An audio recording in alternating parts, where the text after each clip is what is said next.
अखिलेश चाहते हैं नीतीश कुमार यूपी से लड़े चुनाव। इंडिया गठबंधन में नीतीश राष्ट्रीय स्तर पर सबसे बड़े कुर्मी नेता। नीतीश के चुनाव लड़ने से देश भर के पटेल वोटरों को साधने में मिलेगी मदद। यूपी में 50 सीटों पर खुद चुनाव लड़ेगी समाजवादी पार्टी। कांग्रेस को मिल सकती है 20 सीटें। रालोद लड़ सकती है 4-5 सीटों पर। 1-2 सीटों पर चंद्रशेखर रावण को लड़ने का मिलेगा मौका। इंडिया की मुंबई बैठक के बाद उत्तर प्रदेश में नए समीकरण देखने को मिल रहे हैं। समाजवादी पार्टी के राष्ट्रीय अध्यक्ष अखिलेश यादव चाहते हैं कि नीतीश कुमार यूपी के किसी पटेल बहुल क्षेत्र से चुनाव लड़ें। उनका मानना है कि नीतीश कुमार के यूपी से चुनाव लड़ने से पटेल मतदाताओं को सिर्फ यूपी ही नहीं बल्कि अन्य राज्यों में भी साधने में मदद मिलेगी। दूसरी ओर जानकार बताते हैं कि सीट शेयरिंग में सपा यूपी से 50 सीटों, कांग्रेस 20 सीटों, जयंत चौधरी की रालोद 4 या 5 सीटों, चंद्रशेखर की पार्टी को 2 सीटों और बाकी 2 सीटों पर संभावित सहयोगियों को लड़ाने की उम्मीद है। उल्लेखनीय है कि लोकसभा सीटों के लिहाज से देखें तो यूपी में फिलहाल विपक्षी समावेशी गठबंधन इंडिया के घटक दलों की स्थिति अच्छी नहीं है।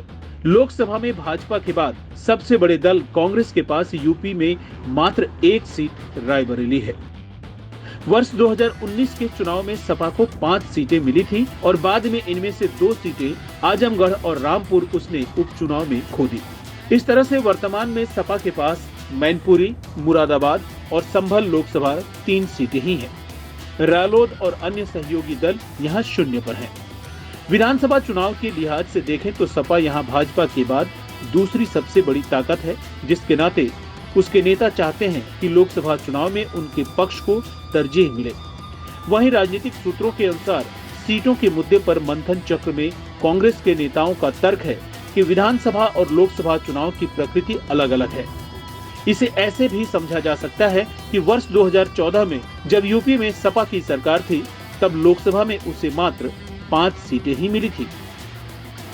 दूसरा, लोकसभा के मद्देनजर यूपी में कांग्रेस और सपा की ताकत में कोई खास फर्क नहीं है, इसलिए विधानसभा की सीटों के आधार पर लोकसभा चुनाव के लिए फॉर्मूले तय करने की समझ को जायज नहीं ठहराया जा सकता। इसलिए बड़े परिप्रेक्ष्य में खुले मन से सीटों के मुद्दे पर बात होनी चाहिए ताकि मिलकर भाजपा के अभेद्य माने जा रहे राजनीतिक किले को ढहाया जा सके। छनकर बाहर आ रही खबरों के मुताबिक कांग्रेस यूपी में 25 से 30 सीटें मांग रही है, पर बात 15 से 20 सीटों पर बन सकती है। आरएलडी को विधानसभा चुनाव में सपा से साझेदारी के तहत 33 सीटें ही दी गई थी और इस आधार पर लोकसभा चुनाव में 4 से 5 सीटें दी जा सकती हैं। करीब 50 सीटों पर सपा लड़ेगी और 5 से 10 सीटें अन्य सहयोगी दलों के लिए छोड़ी जा सकती हैं।